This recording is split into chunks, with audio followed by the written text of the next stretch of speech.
네, 안녕하세요. 저는 라이브 서비스 개발 2팀의 송유섭이라고 합니다. 제가 오늘 발표드릴 주제는 제가 3월에 사내에다가 네이버 그린팩토리 주차층 기억 어플리케이션이라고 서브스파킹이라고 해서 한번 배포했었던 것에 대해서 간단하게 한번 설명드리려고 하는데요.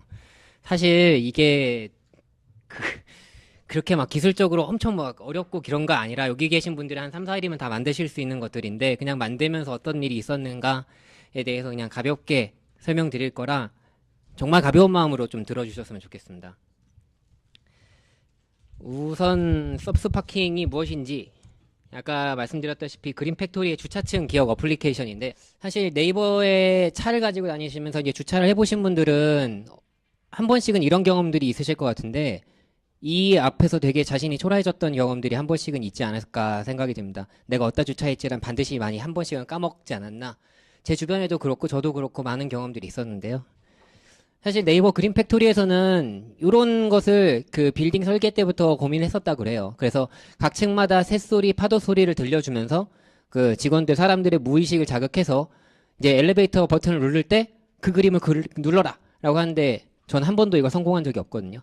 하신 분들이 계신지 모르겠는데 그래서 그냥 저는 그렇게 무의식을 자극한 게 아니라 내가 퇴근한다고 했을 때 누군가 나한테 너 지하 4층에 주차했어 라고 알려주면 좋겠다 라고 생각을 했는데 사실은 이걸 생각을 먼저 하면은 당연히 이렇게 풀세팅 주차관제 시스템 풀세팅을 생각을 먼저 하게 되는데 이것에 관해서도 제가 이걸 만들고 나서 그 시설관리팀이랑 얘기를 한번 한 적이 있었는데 이것을 네이버에 왜 도입 안 하냐 물어보니까 도입은 생각은 했었대요. 근데 설치 비용 문제라 있고 시간 뭐 이런적인 문제가 있어서 지금 실제로 시행 못 하고 있다라고 하시더라고요. 그래서 이것을 어떻게 하면 풀 수 있을까 하고 사실은 그렇게 깊게 평소에 생각 안 하다가 우연히 그냥 갑자기 머릿속에 비콘이라는 게 생각이 나서 이걸 하면은 정확한 위치는 아니어도 층 정도는 확인할 수 있지 않을까 생각을 해서 만들게 된 게 이 서브스파킹이라는 앱입니다. 근데 왜 섭스냐? 라고 물어보시는 분들이 종종 있었어요. 근데 이게 라라랜드에 보면 셉스라고 있거든요. 아시는 분들은 아시겠지만. 근데 셉스인데 저 가운데 이자를 유로만 바꾸면 제 이름이 송유섭인데 섭이 되겠는 거예요. 그래서 이렇게 바꿨는데 사실 서브가 약간 지하라는 느낌도 좀 있잖아요. 그래서 이 이름을 선택하게 됐고요. 실제로 구글 플레이에서 한글로 섭스라고 검색하면 딱 제 거만 딱 뜨게 되어 있습니다. 이렇게. 네. 이렇게 되어 있고요. 예. 그래서 이제 동작 방식을 이제 설명을 드릴 건데요. 네.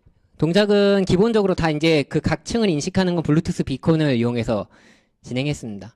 그래서 이제 각 층을 나타내는 지금 그린팩토리 지하 주차장 각 층을 나타내는 비콘들을 설치해 놓고 핸드폰이 그 층의 비콘을 인식하면은 내가 그 층에 주차했구나 라는 단순한 생각으로 그렇게 하면 되겠구나 하는 단순한 생각으로 시작을 했고요. 이게 그럼 지하 주차장 그 각 층의 단면도인데 이상하게 보이지만 근데 이 그린팩토리 특성상 이 주차장에서 주차를 하고 나면은 모든 사람들이 반드시 이 엘리베이터 룸으로만 가야지 올라갈 수가 있어요. 물론 이제 다른 데로 이제 연결하는 계단 통로가 있는데 거기는 철문으로 굳게 닫혀 있어서 보통 잘 이용 안 하시고요. 그래서 이제 그 엘리베이터 룸을 이렇게 그림을 그려봤는데 이 안에서 사람들의 동선을 생각하면서 비콘을 이 한 공간이니까 비콘 하나로 가장 최적의 효과를 낼 수 있는 공간이 어딜까 생각을 하다가 저는 한 요 정도 지점이라고 생각을 했습니다. 저기가 어디냐면은 저기 그 리모컨 이렇게 스위치 부분 뒤편에 저렇게 조그맣게 붙여 있습니다. 그래서 이렇게 붙어 있는데 여기다 설치를 하면은 사실 이 엘리베이터 룸 되게 간단한 것 같지만 요 안에서 사람들이 움직일 수 있는 동선은 한 6가지 정도가 나오더라고요. 메인 도어로 들어와서 1, 2, 3번 엘리베이터 가는 게 있고 그게 아니면은 옆에 철문이 있어요. 철문으로 들어가서 3개 들어가는 경우가 있습니다. 이 6가지 경로를 잘 커버할 수 있는 게 한 저 정도 위치 정도가 되겠다고 생각을 했고요. 그렇게 되면 각 층에 1개만 비콘을 두면 되고 그러면 총 지하 6층, 로비까지 하면은 총 7개 층이니까 비콘 24,000원이니까 하면은 한 16만 8천원 정도가 나오는 계산이 나옵니다. 근데 이게 사실은 이거 하면 되겠다라고 생각을 했는데 이 시점에 회사한테 나 이거 할 거니까 돈 좀 줘라고 하기가 좀 그런 거예요. 과연 이게 될지 지금 그냥 이 시점에 생각만 해봐도 개발할 때 허들이 되게 많은데 괜찮을지를 생각을 하다가 그냥 이렇게 만들어 놓고 사람들한테 한 1,000원씩만 도네이션 받으면 한 100명쯤 주시겠지라는 말도 안 되는 생각으로 그냥 제도 사비로 샀고요. 비콘을 이제 설치하고 나서 이제 앱 개발을 들어가는데, 이 비폰이라는 것을 제가 선택을 했는데 얘네가 SDK를 지원을 해요. 근데 SDK라고 해봤자 실제로 안드로이드에 보면은 블루투스 에리 스캐너라는 이 녀석이 있는데 이걸 랩핑해 놓은 거고, 블루투스 이게 비콘이 그 약간 정확히 제가 이 스펙을 잘 알지는 못하는데, 그 자기네들이 커스텀하게 넣을 수 있는 필드가 있고 거기다가 자기네들이 데이터를 밀어넣는 그런 구조예요. 그래서 SDK라고 해봤자 자기네들 데이터 밀어놓은 데이터들을 파싱해서 그냥 모델 파일로 리턴해주는 정도라서 제가 그냥 SDK에 있는 그 매니저 클래스를 갖고 와서 불필요한 것들 다 제거하고 그냥 커스텀해서 썼고요. 근데 이 에리 스캐너도 사용하는 게 너무 간단해요. 요거 한 줄 스타트 스캔이라는 거 호출해주면 되고 맨 뒤에다가 스캔 콜백만 박아주면 되는데, 스캔 콜백도 그 이쪽에 메소드가 3가지 정도인데, 첫 번째 거 온 스캔 리절트 정도만 바라보면은 우리가 이제 주변에 어떤 비콘들이 있는지 확인을 할 수가 있거든요. 근데 스타트 스캔 한 번에 온 스캔 리절트 한 번이 오는 게 아니야 여러 번, 막 수백 번도 오기도 해요. 근데 딱 요 구조만 보고 이 그냥 주차 비콘을 검색하는 앱을 만들겠다라고 생각을 하면은 아마도 대부분의 분들은 이런 구조를 생각하지 않을까 싶습니다. 서비스로 띄워놓고 이쪽 에리 스캐너가 계속 돌고 있는 그런 구조를 생각할 수밖에 없다고 생각을 했고, 사실 저도 이렇게 만들었고요. 근데 단순히 서비스로만 돌려놓으면은 그 요즘에 뭐 도즈모드라든가 이런 것 때문에 서비스가 잘 안 돌고 할 수가 있어서 얘를 계속 깨워준 알람 매니저 혹은 뭐 자스케줄러 같은 것들을 써갖고 계속 깨워줄 수 있겠죠. 근데 이렇게 요 구조 생각해놓고 보면은 아마 대부분의 분들은 배터리는 어떻게 할 거야? 라는 걱정이 있는데 당연히 문제가 생겼습니다. 그래서 얘를 가지고 24시간을 한번 테스트를 해보니까 시간당 1.3%, 그러니까 갤럭시 S8 기준으로 1.3%를 쓰는 거예요. 그럼 24시간 돌리면 거의 한 30% 쓰는 거거든요. 말도 안 되는 앱이 나오는 거죠. 그래서 이렇게는 안 되겠다 해서 여러 가지 최적화 방안을 고민을 했어요. 그래서 저는 안드로이드 여기 그 요비에다가도 그 한번 여쭤보기도 했었고, 그래서 막 이것저것 해봤습니다. GPS를 이용해서 그린 팩토리 주변에서만 하면 어떨까? 한데 GPS 이용하는 것도 배터리 쓰는 거고, 와이파이 스캔도 마찬가지고 배터리 쓰는 거고, 그때 이게 정기용님께서 알려준 지오펜스 같은 경우는 몇 번 테스트는 했는데 제가 잘 못해서 그런지, 일이 바빠서 그런지 아직 완성을 못했는데, 결국 이것도 GPS 이네이블이 필요한 게 아닌가, GPS 이네이블 하는 사용자들 그렇게 많은가, 뭐 이런 생각들이 좀 있어서 이건 좀 해볼 거고요. 이거 말고도 기타 이런저런 테스트들을 했는데 결국은 타협을 했습니다. 사용자들에게 그냥 저거 돌아갈 시간을 선택하라고 하고, 그냥 저 시간 동안 돌아가는데, 그럼 이렇게 했더니 시간당 0.03%인 거예요. 그럼 하루 종일 써봤자 한 0.7%?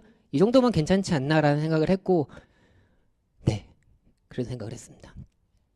그리고 사실은 단순히 그냥 그 시간 설정만으로 0.03%된 건 아니고 이런저런 것들을 막 짜잘짜잘하게 되게 많이 하긴 했었어요.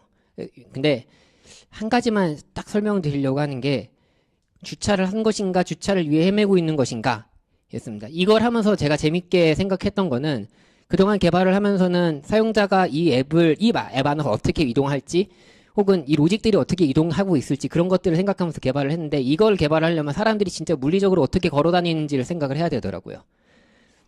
그래서 이 앱이 일단 기본적인 방식은 이렇습니다. 3층의 비콘을 잡았어. 그 다음에 로비 비콘을 잡았을 때 그때서야 당신이 3층에 주차했다 라고 판단하는 방식인데, 이것의 이유는 뒤쪽에 설명이 되는데요.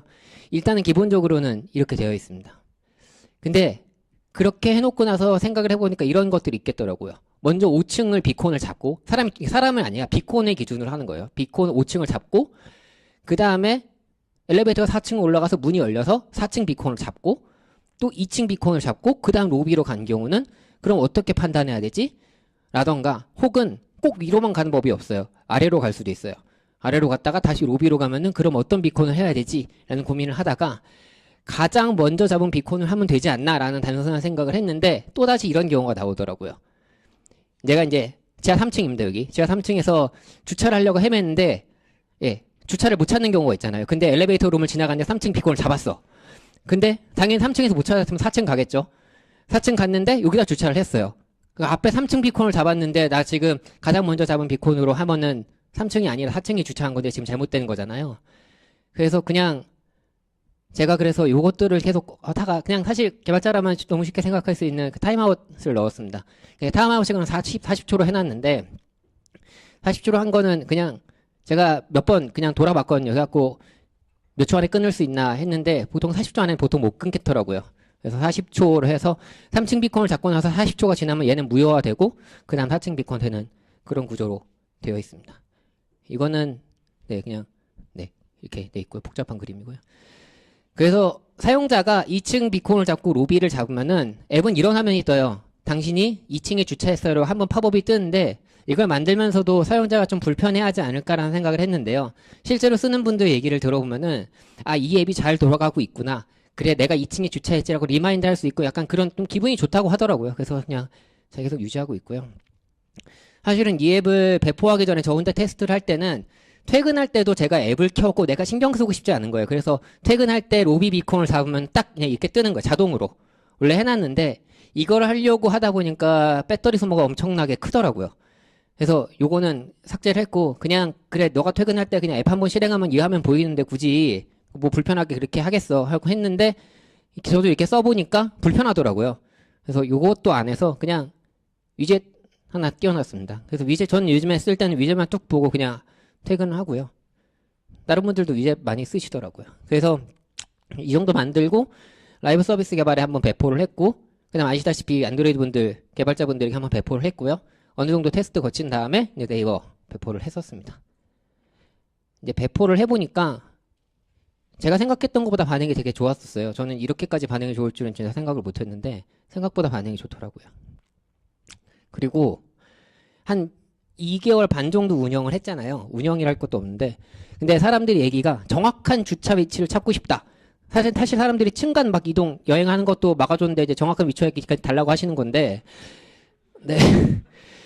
그러니까 아래쪽 얘기가 전 재미있었어요. 이 앱을 쓰다 보니까 아예 이 층에 대한 그런 신경을 놔버리는 거예요. 그러다 보니까 내가 어디다 주차했는지까지 완전히 까먹는 경우가 발생을 하더라고요. 그래서 생각을 했었습니다.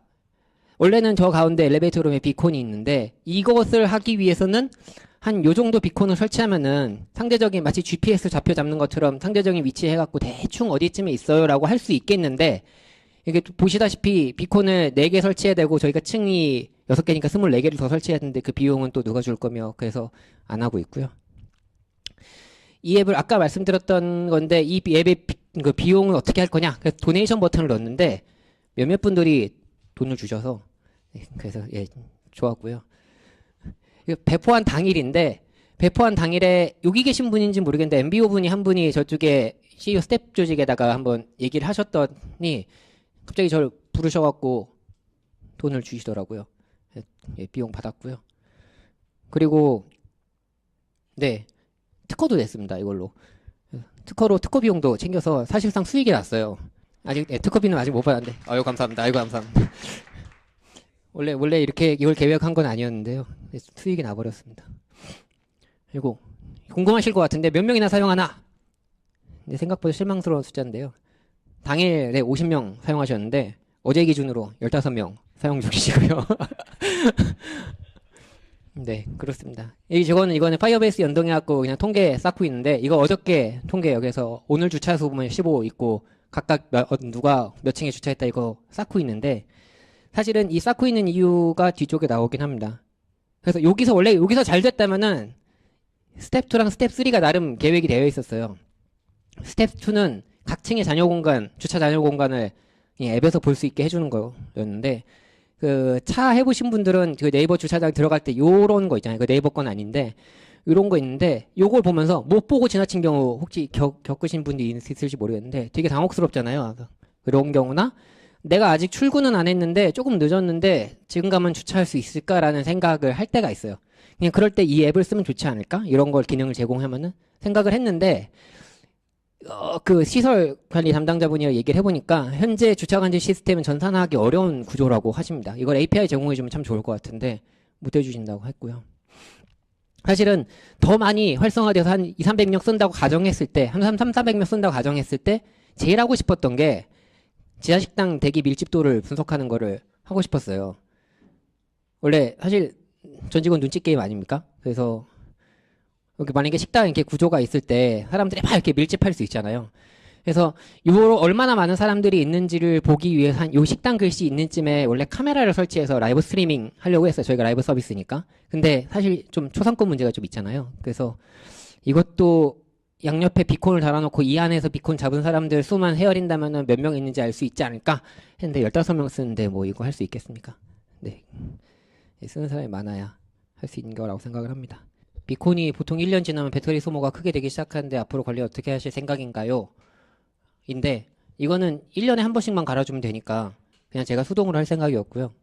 예, 배터리 상태를 모니터링 하도록 지금 로그를 쌓아놨는데 그들이 만들어준 SDK가 배터리 상태를 제대로 알려주지 못하고 있어요. 그래서 언젠가 동작이 안 되면 배터리를 갈 생각입니다.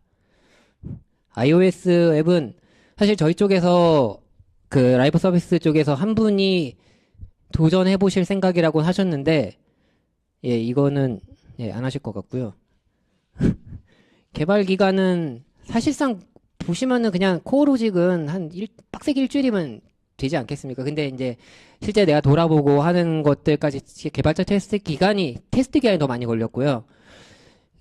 제가 물리적으로 테스트하기 너무 어려워서 테스트 코드도 한 300~400개 만들고 하다 보니까 개발 기간은 한 달 반 정도 걸렸고요. 회사에서 공식적으로 지원받거나 공식 앱으로 만들 방법 물어보셨는데 이게 좀 그쵸. 이게 아까 스텝 조직에서 한번 연락이 오셨다고 그랬잖아요. 그때 딱 오시면서 하는 말이 이게 바로 그날 정보보호팀에서 한번 검수가 들어가셨대요. 저 그냥 개인으로 낸 건데. 그래서 이거는 보완하려면 어떤 걸 해야 되고 이걸 빨리 하라고 하셔가지고 안 하긴 했는데 네, 공식 앱으로 만들면 그런 스트레스가 있지 않을까요? 네, 유료화할 생각은 없습니다. 이거 뭐라고? 비콘 인식률은 굉장히 좋아요. 아직까지는 잘못됐다고 생각된 적은 아직까지는 없거든요. 예, 이게 되게 한 1분에도 막 몇백 번씩 업데이트가 되니까 인식률이 괜찮고 인식 거리에 대한 좀 신경이 좀 쓰이는 게 있는데 그것들은 뭐 몇 번 해보시면은 별거 아닙니다. 비콘 관리를 네이버로 위임할 방법에 대해서 시설 관리 쪽에서 그게 얘기하신 거예요. 비콘이 사실 두 가지가 있어요. 배터리로 되는 게 있고 전기로 되는 게 있는데 전기로 해주갖고 전기공사만 되면은 사실 문제가 없잖아요. 근데 그것도 하려면 또 돈이라서 그냥 배터리 한번 가는 거 그거 얼마나 어렵다고 그냥 배터리로 하려고 하고요. 제가 만약에 퇴사를 하면은 언젠가 안 되지 않을까요? 웍스 앱에 인베드 되면은 이라고 생각을 했는데 저도 그 생각을 해봤는데 과연 모든 사람들이 주차를 하지는 않잖아요. 그리고 이 앱을 안 쓰고 싶어 하는 사람들도 있을 것 같아서 물론 이네이블 디세이블 옵션을 넣으면 되긴 하겠지만 네, 뭐 사용률 필요하신 분이 쓰시면 되죠. 뭐 굳이 사용률 높일 필요 있겠나 라는 생각이 있습니다. 네, 이상입니다. 다른 분 질문 없으시죠? 네. 인수율 좀 궁금한데요. 네. 비콘 신호를 받은 순간부터 계속 신호를 받는다고 하셨잖아요. 네. 그럼 차를 타고 주차장에 들어가서 좀 지나가는데 비콘 인식을 받은 거예요. 네, 맞습니다. 주차하는 동안 계속 받고 또 엘리베이터 대기하는 동안 계속 받잖아요. 네. 그리고 나서 이제 로비까지 인식됐을 때만 주차를 했다라고 인식하는 거면 네. 최초에 받은 것만 저장을 하고 나머지 계속 이후에 그런 신호들은 그냥 다 무시하는 거예요. 로비 신호가 올 때까지. 네. 사실은 시간만 업데이트해요. 그냥 사실은 좀 편법이긴 한데, 네. 계속 들어오는데 첫 번째 들어온 거 40초 동안 아예 신호가 없던 경우만 빼고 그 최초 신호는 계속 들고 있습니다. 근데 엘리베이터가 비정상적으로 순회할 수 있는 가능성이 좀 있어서 40초 이내에 다른 비콘을 잡았으면은 그냥 그래도 앞에 것 이 비콘은 유효한 거야 라고 그냥 시간만 조금 업데이트해서 그냥 로비까지 가는 데만 좀 도움을 주고요. 그리고 비콘이 와이파이랑 동일하게 비콘 세기라는 게 있어요. 마이너스 100, 0부터 마이너스 100 정도까지인데 그러니까 제가 엘리베이터 룸에서 상주하면서 비콘 세기가 엘리베이터 룸 밖으로 안 나가는 세기가 어느 정도인가 몇 번 테스트를 해가지고 어지간하면 엘리베이터 룸 밖으로는 인식이 안 되는 걸로 이 신호를 받았지만 그거는 무시하는 걸로 처리를 해놨습니다. 네. 신호 세기를 기준으로 무시하다고 했다는 맞습니다. 혹시 그러면 지하층이랑 로비가 있는데 비콘이 지하층에서 인식 안 되고 로비만 인식되고 이런 반대 경우도 있을 수 있고 그런 거는 없나요? 그러니까 비콘 최초에 지하층에서 비콘 인식을 못하고 로비에 올라왔을 때 로비에 있는 비콘만 인식했다 뭐 이런 경우는 없나요? 아직까지는 없었는데 그러면 진짜 버그고요. 네, 그러면은 네, 안 되는데. 예, 비콘은 생각보다 잘 오더라고요. 근데 제가 이렇게 만들어 놓고 봤는데 만들어 놓고 한 가지를 잘못 생각한 게 대부분은 로비로 가는데 바로 2층으로 가는 경우도 있겠더라고요. 2층에 비콘이 없습니다. 그때는 예, 동작 안 할 거예요. 지하 3층에서 했는데 사실 이제 제가 올라가는 줄 알았는데 엘리베이터가 내려갔다가 다시 올라오는 거예요. 네, 맞아요. 이런 케이스는 내가 지하 3층에서 했다는 게 엘리베이터가 열려고 지하 3층에서 네, 그 4층에 비콘이 있을 거잖아요. 맞습니다. 그러면은 내가 3층에 있었다라는, 그러니까 3층이라 세웠다라는 걸 확인, 그런 케이스예요. 네, 그러니까 아까 사실 제가 설명을 좀 잘못한 것 같긴 한데 그 40초라는 게 3층 비콘을 잡고 엘리베이터로 이동해서 다른 층으로 가는 경우는 길어야 10초에서 20초 안쪽에 이동을 하거든요. 그 안쪽에서 다른 비콘, 어떤 비콘이든 잡아도 그냥 그건 다 무시하고 그냥 그 3층을 인식한 시간만 업데이트를 치는 겁니다. 예, 그러면은 해결이 돼요. 가정하면 그러면 엘리베이터에서 네. 주차를 하고 나서 엘리베이터를 기다리고 있는데 엘리베이터가 정말 그날따라 정말 혼잡해가지고 뭔가 약간 혼선이 있어서 엘리베이터가 40초 이상 기다리게 된다면 무분별할 수 있는 여지가 있는 거. 그게 저도 그렇다고 생각을 했는데 비콘이 그 아까 1분에 몇백 번씩 업데이트가 된다고 말씀드렸잖아요. 그러니까 타는 그 순간까지도 그 비콘의 시간은 업데이트가 계속됩니다. 아 그러면 다른 비콘 찾을 때까지 다 예, 예, 예. 비콘이 엘리베이터 문도 뚫고 신호가 잘 나요. 뚫는 거는 그러니까 제가 그게 세기가 마이너스 100에서 0까지라고 말씀드렸는데 뚫어서 한 마이너스 90 정도로 오는 경우가 있어요. 90, 97. 근데 그런 걸 다 무시하고 마이너스 80보다 큰 경우만 처리하도록 해놔서 문이 열리면 근데 인식하죠. 엘리베이터 문이 닫혔을 때 네. 바깥에 있는 신호가 구분 가능할 정도로 확연하게 줄어든다고 하면 네. 위에 비콘을 설치하는 대신에 엘리베이터에 설치하는 거를 두 개를 더 쓰겠지만 네. 그럼 엘리베이터를 탄 순간을 알 수가 있잖아요. 네. 그 직전의 층을 최종 층으로 판단할 수도 있잖아요. 네, 그렇죠. 사실 근데 제가 이게 맞아요, 맞습니다. 근데 이게 그 스위치 뒤에다 붙인 게 이거 혹시 회사에서 실험은 어떡하지 해서 약간 좀 소극적인 마음에 뒤에 붙여놓은 거라서 그렇게 대담하게 엘리베이터 안에다가 하는 거는 예. 네. 비콘의 그 신호는 네. 그냥 그 비콘이 줄 수 있는 신호 반경 안에만 있으면 계속 그냥 같은 신호를 주는 건가요? 예, 강도가 와이파이처럼 왔다 갔다 튀긴 하는데요. 계속 존재한다 정도가 있어서 존재한다로만 파악하는 거죠. 그 저희 근무제 있잖아요. 대량 근무제나 선택 근무제 이런 게 지금 아직 얘기가 되고 있는데 네. 선택 근무제를 하게 되면 출퇴근 시간을 체크를 해야 되잖아요. 네. 그거를 이런 지금 이거 경험해 보신 제가 이렇게 경험으로 봤을 때 네. 비콘을 이용해서 체크를 한다 보면 가능할 것 같으신가요? 가능할 것 같긴 한데 그것을 위해서 계속 비콘 검색을 돌려야 돼서 배터리가 좀 아까울 것 같긴 해요. 네, 그렇습니다. 사실 이걸 해놓고 나서 사람들이 많이 아이디어를 주신 게 화장실이거든요. 화장실 몇 사로가 비어 있는지 괜찮을 것 같긴 한데 그것도 비용이 많이 들 것 같습니다. 네, 없으시면은 이상 발표 마치도록 하겠습니다. 감사합니다.